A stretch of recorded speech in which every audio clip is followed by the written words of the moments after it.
I went for nearly 50 years without acknowledging God in my life. And I had a really good life, thank you. You know, I had great education, I had a great job, I jet-setted around the world, I had a lovely wife, a lovely car, a lovely house, you know, all the trappings of success. But I was always looking for more. I was always looking for something else.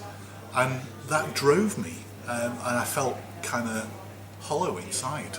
I think that's something a lot of people would relate to. And that just kind of, it ruined it all, to be honest. You know, in looking for more, I just messed the whole thing up. And eventually, at age 49, it all came crashing down around my ears.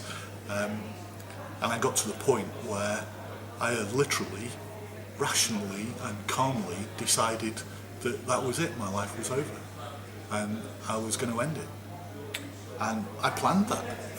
You know, I decided when and where and how, and I got the stuff together and I was ready to do it. And the incredible thing that happened is that then,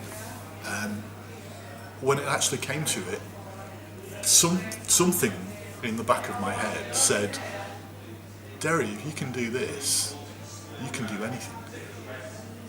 And you know what, it's always there, why don't you try doing something else first? And so I did. Now I would, you know, acknowledge that as the voice of God, the hand of God, as intervention, whatever you want to call it. I don't know, my life was saved. And even though I didn't become a Christian at that point, yeah, and I didn't even acknowledge that that was the Lord at work in my life. I was alive, but I was still pretty broken, to be honest with you. And I then went through a phase of probably a year where I was still looking to fill that hollowness inside, and I was looking to fill it with alcohol, I was looking to fill it with drugs, I was looking to fill it with sex, I was looking to fill it with anything I could find, to be honest, with money, and still none of those things were doing anything for me. And time and again during that time, I kind of came close to the edge, and time and again I was pulled back from the edge. And I still wasn't acknowledging what was going on. I've always had Christian friends, and I've always had a lot of head knowledge about the Lord, but no heart connection. And I was sat with one of my Christian friends after yet another close to the edge incident, and she said to me, Derry, how long are you going to keep ignoring what's going on? And why? And I couldn't answer that. I couldn't answer it. And so she said, you've tried everything else, why not try letting Jesus into your life? And let's see what it can do. And I went, okay, you know what, let's give it a try.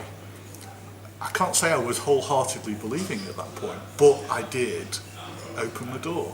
We sat there and we prayed together to invite Jesus into my life. It wasn't wham bam, you know, it wasn't a bolt of lightning. I kind of went, wow, okay, what happens now? I was very quickly connected with a church, with St. Michael's. I was very quickly connected with an Alpha course and started to meet some wonderful people and started to explore what this step I had taken meant. And you know what? Since then, I've rebuilt my life.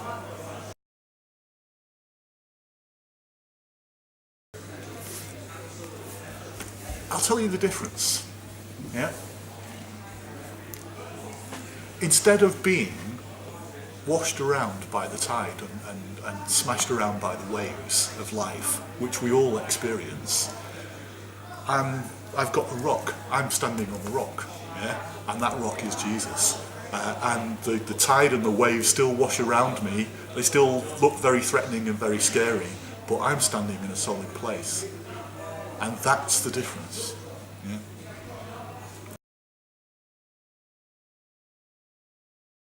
I understand the skepticism, because I was there. You know, I was in that position of, what do I need God for?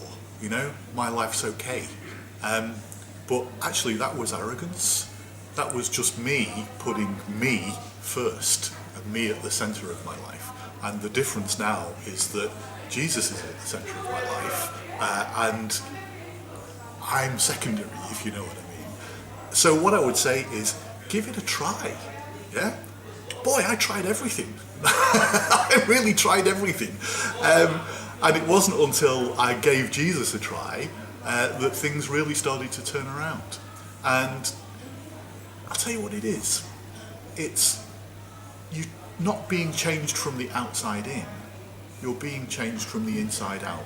You're being transformed from within. So it's not that you're obeying a set of rules or obeying a set of principles. It's that you feel fundamentally different, and that difference works its way out through your life. So you become a different person, and a person that you can respect yourself, and a person who's got, knows which way they're facing and knows where they stand, and has got something solid in their life. So I would say, if you've tried everything else, try Jesus.